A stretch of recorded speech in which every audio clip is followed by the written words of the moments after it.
What is a relative athleticism score, and why does it underline one of the biggest initiatives of this offseason for the Dolphins? We're exploring that here today on Locked On Dolphins.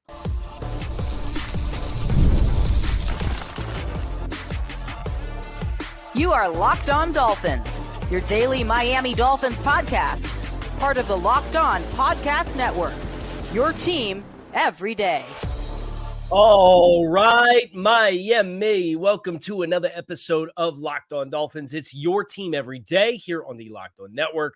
I'm your host, Kyle Krabs, a lifelong Miami Dolphins fan, host of Locked On Dolphins, co-host of Locked On NFL Scouting. You can find our shows on YouTube or wherever you listen to your favorite podcasts. Tip of the cap to our everydayers, because it is your team every day. We don't just say it, we live it here on the Locked On Network. Today's episode of Locked On Dolphins is brought to you by FanDuel. Make every moment more as the playoffs wind down. The sports stop sporting like we want them to, but this summer, FanDuel is hooking all customers up with a boost or bonus daily. That's right, there's something for everyone every day, all summer long. Visit FanDuel.com to get started. We are getting started on another big picture topic here pertaining to the Miami Dolphins. And now that the general dust has settled as far as the roster and its evolution, you find all these different ways, especially this time of year. It's early July. Camp's in about 2 weeks from kickoff. You find all these opportunities to kind of sit down and look at things from both a wide lens and a very narrow lens. And this is a narrow lens of the wide frame picture, if you will. It's a very specific individual outlook on the Dolphins, and it's their relative athleticism scores for the players that are on the roster.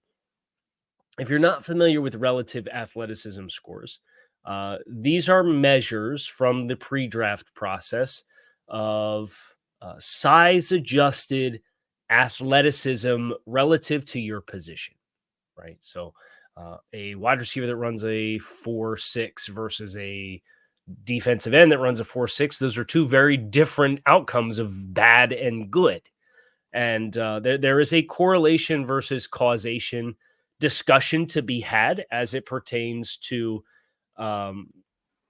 relative athleticism scores and what they mean and what their worth is. But I would say that there is a correlation between the two.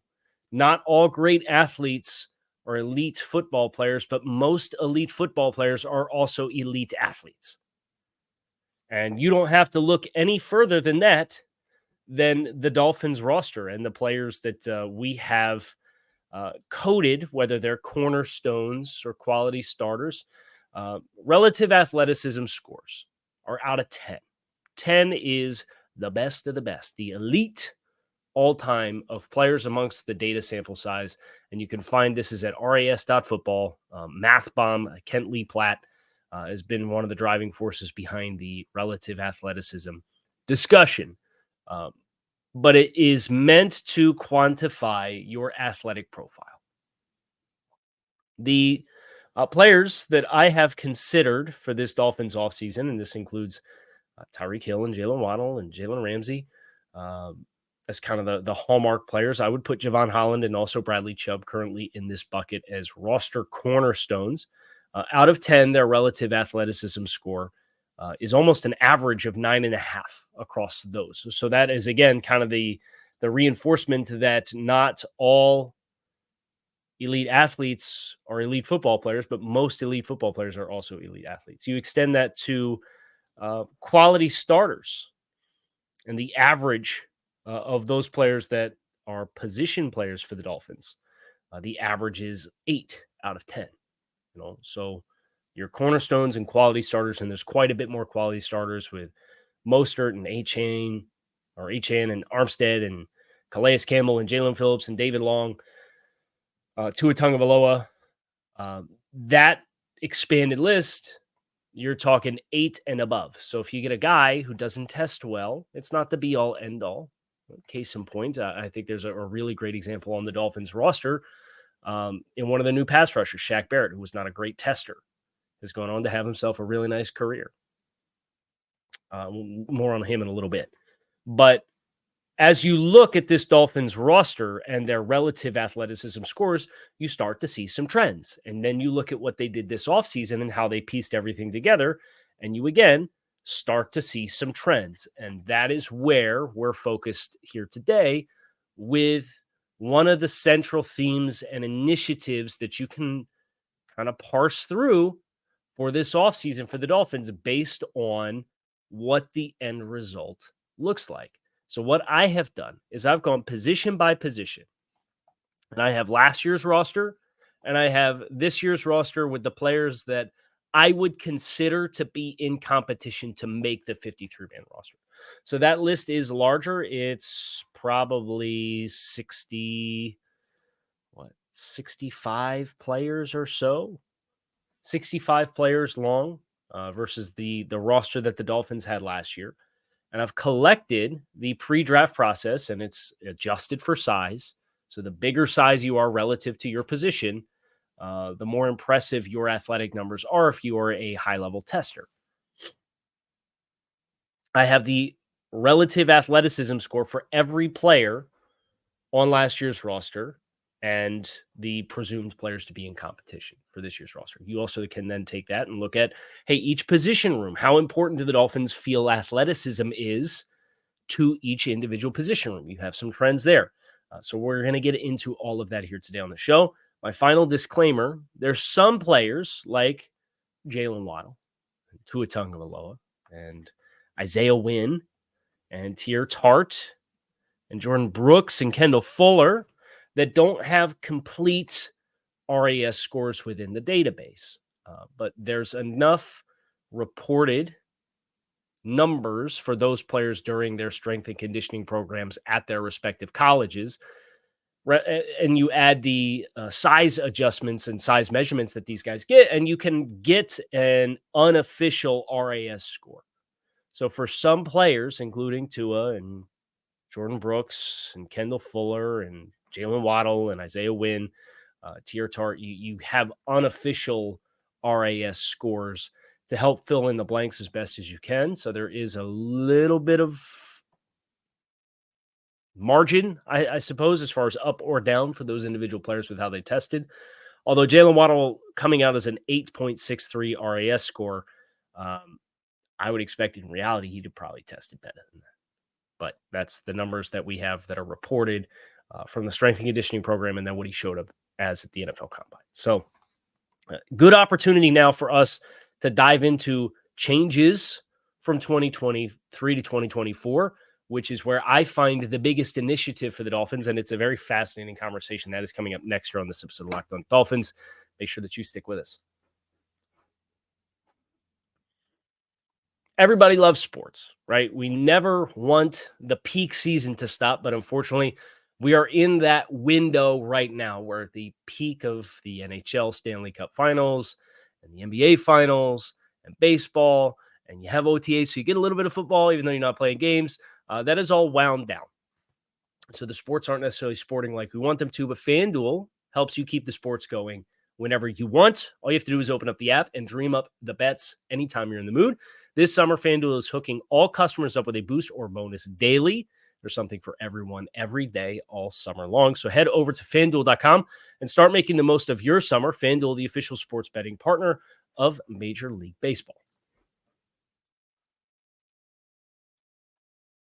So I can go in each position room for the Dolphins, and I can identify an added element of high-level, size-adjusted athleticism that did not exist in last year's group. Take the running back room, for example. You know, the running backs were Raheem Mostert, Devon Achane, Chris Brooks / Jeff Wilson / Savon Ahmed. You kind of had like a smorgasbord as the third back throughout the course of the season. And then a fullback in Alec Ingold, right? The average relative athleticism score of the running back room in 2023 was 6.9. Jeff Wilson, under 6. Devon Achane, under 6. The speed is obvious, but it's size-adjusted athleticism, so it's relative to your size. One of the smaller running backs in the history of the Combine. So you're not going to get a high level athleticism score. Chris Brooks actually tested relatively well, almost an 8.5, but that's because he was a really big back with good lower body explosiveness, but lacked the long speed to be an elite option. So the average of those backs on last year's roster is primary snap takers and then also peripheral snap takers. Like, I'm not counting the practice squad guys or guys that didn't take any snaps in any games or anything like that. 6.9. You allot the same amount of players on this upcoming roster, and you add Jalen Wright to the mix as the running back 3, and it goes from a 6.9 to a 7.67 average for the average athleticism of the group. So now you have 2 running backs, and Raheem Mostert, who scored a 9.6, and Jalen Wright, who scored a 9.81. He's the best athlete in the running back room, according to the relative athleticism score, and he's a rookie coming in fresh. That is an added additional element of explosiveness. And for all of the discussion around the Dolphins and their skill group and the speed that exists with the top end guys, you saw it in every layer of the offense. There was a drop off when the top end guys were not available, and this includes the offensive line. The change in athleticism was so stark and dynamic that it really impacted your ability to effectively execute your core principles as what you were as an offense. Right? Savon Ahmed or Chris Brooks or Jeff Wilson trying to run the wide zone when one of Mostert or Achane were out and then the other guy needed to get spelled, it wasn't the same as far as the speed to the perimeter. Jalen Wright has that. Look at wide receiver. Last year's wide receiver room, 7.83 was the average for the guys who took meaningful snaps for the Dolphins last year. That's Hill, Waddle, Cedric Wilson, Braxton Berrios, River Craycraft, Chase Claypool, Robbie Chosen, and Eric Ezukama. And Chase Claypool barely counts. He's the best RAS scorer on the group. So again, not all elite athletes are elite football players, but most elite football players are elite athletes. Tyreek Hill and Jalen Waddle, 9.46 and 8.63 were their RAS scores. Nobody else other than Chase Claypool, who they acquired midseason and was so far behind the 8 ball that it didn't work, had above an 8. There were only 2 guys that played meaningful snaps for you that were above a 6. And Cedric Wilson is a 7.25, and that's because he was a big player who had sufficient level testing. And Robbie Chosen with his speed. Braxton Berrios' RAS score was a 5.9. Look at this year's group. You added 2 more players above an 8.5 RAS score to the wide receiver room. You doubled the amount of guys that were above that 8.5 threshold. You drafted one in the 6th round of Malik Washington. Temper your expectations accordingly, but it's another rookie. And then Odell Beckham Jr., when he came through, and I'm not going to sit here and tell you Odell Beckham's the same player today that he was when he came through in the pre-draft process, but I would assure you if you took his relative athleticism now, it would score better than a 5.9, which was the next wide receiver in line. The average of the wide receivers that you look at, and I would include 7 wide receivers as far as legitimate contenders to make the roster, Hill, Waddle, Beckham, Washington, Berrios, Craycraft, Ezukama, the average of that group is an 8.1 versus a 7.8 last year. You're more athletic. You have more guys that meet that dynamic athleticism threshold. Go to tight end, Jonnu Smith. Guess what his RAS is? An 8.57. It's another 8.5 plus athlete. The tight ends that you had last year, Durham Smythe was a 6.5. Tyler Kroft was a 7. And Julian Hill as a UDFA was an 8.05. As your best athlete in the tight end room was Julian Hill.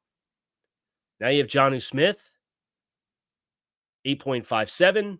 They add Jody Fortson, who actually, surprisingly enough, is not a very good athletic tester, but it's because as a tight end, he's a light body who ran sufficient speed.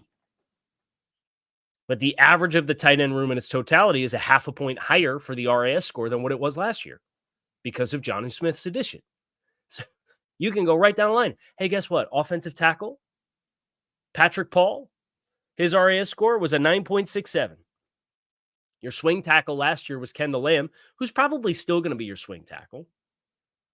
But you had two offensive tackles with RAS scores above a 9 in Austin Jackson and Teron Armstead last year, and the two backups were under 6 for their relative athleticism score.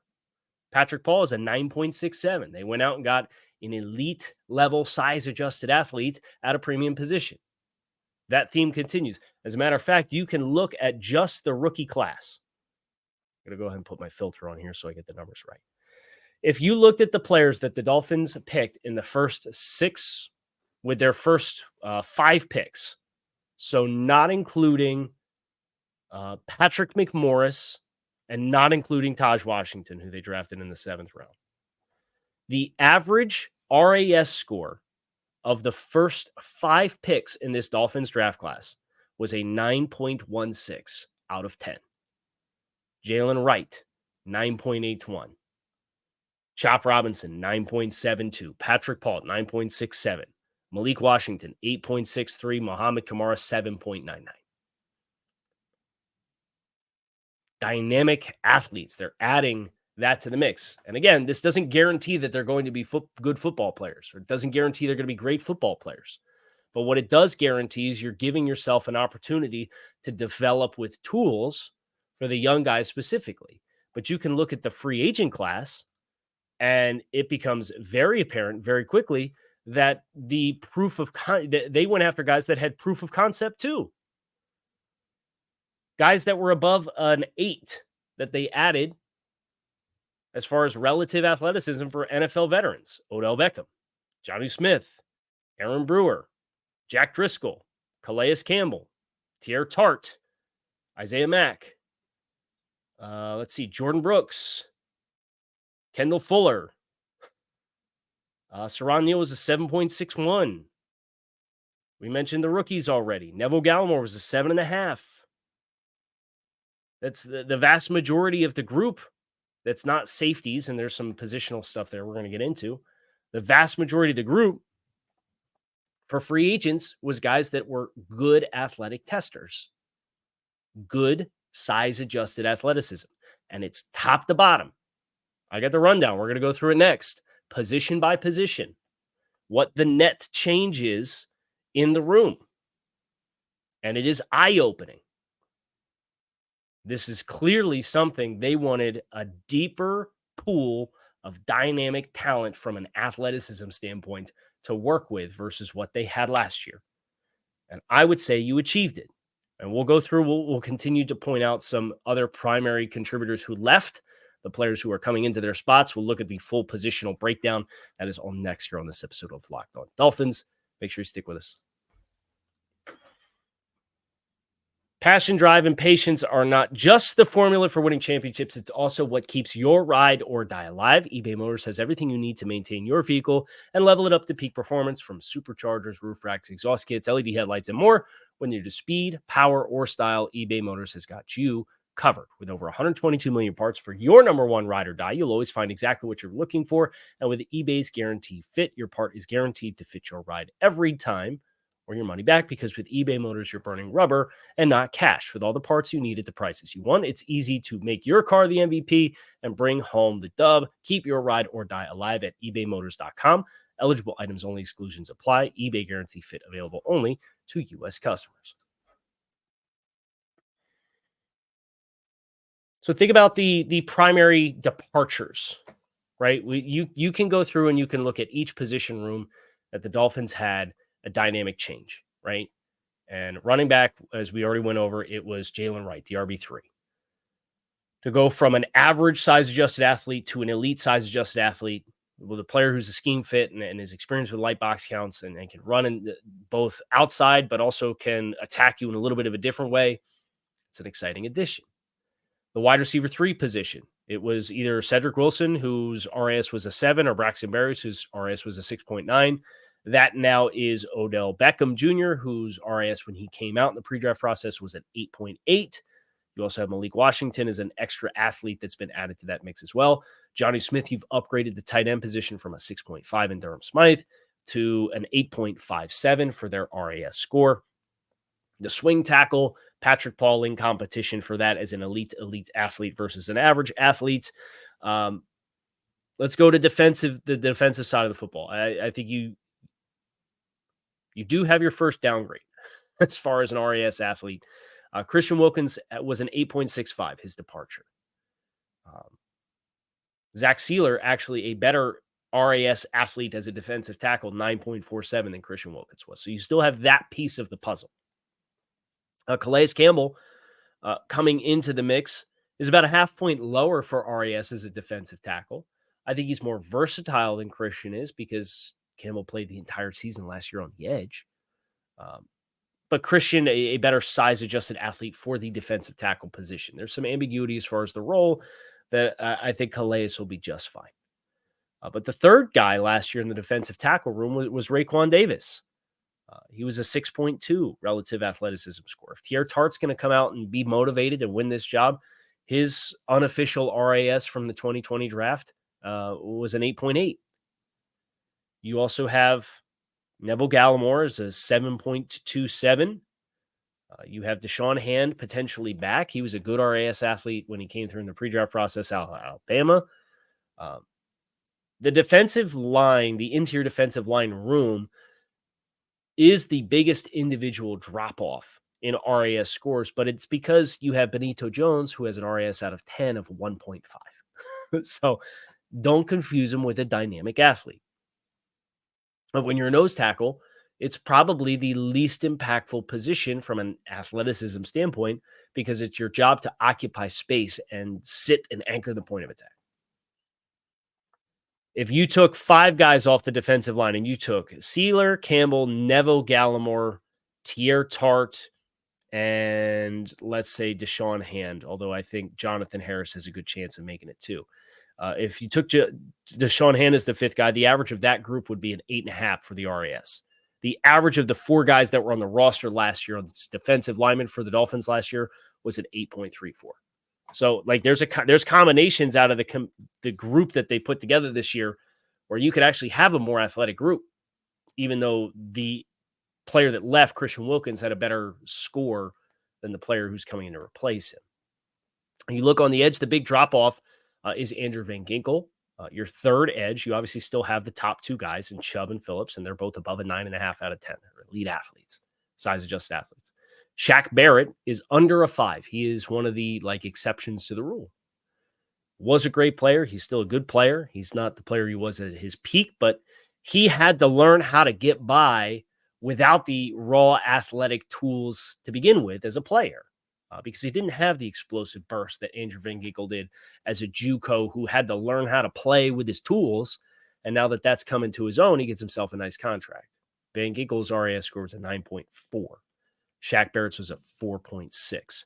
But again, you have reinforcements with Chop Robinson with your first round pick, who was a 9.72 behind him. So even if you have the third edge guy is a less athletic guy, you still have another athletic guy waiting in the wings. Linebacker, you had a modest downgrade as far as relative athleticism scores from Jerome Baker, who was over 9.2, to Jordan Brooks, who's an 8.7 unofficial. At cornerback, you have the big upgrade, Xavier Howard, in the pre-draft process, 5.2 for his RAS score. Kendall Fuller was a 7.84 unofficial. And you see that on tape as far as the foot speed, the transitional quickness, what that means for his ability to tackle in the open space, what it means for him to trigger from depth, what it means for him to mirror at the top of the stem. X was so good because he could play with his hands on you and be physical with you. A little bit of a different kind of player. Even at safety, Deshaun Elliott's RAS score was a 5.81, and Brandon Jones's was a 4.42 unofficial. The players that they brought in to take those spots, Jordan Poyer was a 6.11, and Marcus May was a 6.85. So you're better at safety 2 and safety 3. You're better at CB2. You're marginal downgrade with your other linebacker opposite David Long. Your marginal downgrade as far as your edge 3, or you are a downgrade in athleticism from your edge 3, but your edge 4 is actually an upgrade over your edge 3. Your combination of guys is going to determine how that group ultimately scores on the defensive interior. And we went through the offensive side of the ball already bit by bit. Well, the quarterback room, your net change for RAS, the average of the group is 0. It's the same 3 guys. Running back is up over 3/4 of a point for the average because that's how good of an elite tester Malik Washington or Malik Washington, Jalen Wright is. And you're bumping a guy off who was an average scorer. The wide receiver net change was 1/4 of a point. The tight end change was 0.48 for the average of the room because of the new names that were brought into the mix. The offensive tackle net change with Patrick Paul versus your fourth tackle last year being an average score is over a point. It's more than a point better average on a 10-point scale for the relative athleticism of the entire group. Every position room on the offensive line, with the exception of quarterback, it stayed the same, has a higher average RAS score now than it did last year. Jack Driscoll is a big one because we talked about the lack of continuity last year and the athleticism, not just with the skill guys, but also on the offensive line. We talked, I don't know how many times in season talking about Lester Cotton and Robert Jones. If these guys are your guards, they don't have the range to do the wide zone stuff. So you kind of going to change some of your running landmarks to be effective running the ball. Jack Driscoll's RAS score is an 8.75. He's replacing Robert Jones potentially as an under 7 RAS score, and Lester Cotton's a 4.25. One of the worst size-adjusted athletes on the team is Lester Cotton. And now you have a guy at 8.75 who's the other guy in the mix. That's a huge stylistic and thematic upgrade to have another guy on the offensive line that can execute the wide zone principles and hit your landmarks in the running game. It's a huge deal. We mentioned the defensive line. You have combinations where you might be lower if Benito Jones makes the roster. You may have some combinations where the upgrades over Raekwon Davis surpass the downgrade from Christian Wilkins to Calais Campbell. The edge group, because of the big drop-off from Van Ginkel to Shaq Barrett, is a lower score this year. Linebacker is the smallest of downgrades for the average of the room. But then you're more athletic by 0.36 at cornerback and 0.69 at safety. So out of the 11 position groups that we've identified, you're the same in one of the groups. You're lower in 3 of the 10 groups, and your RAS average is higher in 7 of the 10 groups. And you look at the individual roles, and you can see, well, the starters in most of these groups are elite athletes. It was the guys who had to get pressed into playing time who kind of left you wanting more. Top to bottom, the entire roster, more high-end athletic testers by this measurement and metric, which is not a be-all, end-all, and I'm not intending it for it to be a be-all, end-all. But when you are in July and you want to have nuanced, unique conversations about the team, you have to look at every individual variable and talk about them. This is that time for the relative athleticism scores for the Dolphins roster. And I will say it again. Not all elite athletes are elite football players, but most elite football players are elite athletes. So for the Dolphins to have a blend of proof of concept, free agents that were brought in that are significant upgrades over the players on the same spot on the roster last year that occupied those roles from an athleticism standpoint, and then to have a mix of youth as far as long-term development and ceiling, you can very clearly see this was an initiative for this Dolphins team, and they achieved what they wanted to because they are a much more athletic group from top to bottom now than what they were 12 months ago. Top to bottom. The high-end guys are the high-end guys, and that's always going to be the same. But what you fill around it, there was an initiative to get done, and they achieved it. Whether that leads to more wins, this isn't saying that it will. But at the very least, you look at the process and the why and what was attempted to be achieved, and it gives you a better idea of how they're going to try to apply new things to this upcoming season. Have some more great content coming your week this week here on Locked On Dolphins, so plan accordingly. I hope you'll come back and see us again. I'm Kyle Krabs. Appreciate you guys checking out the show. You can find us on YouTube or wherever you listen to your favorite podcast. Go Dolphins. We will be back again soon. Make sure you hit that subscribe button and listen all week long in the build-up to training camp.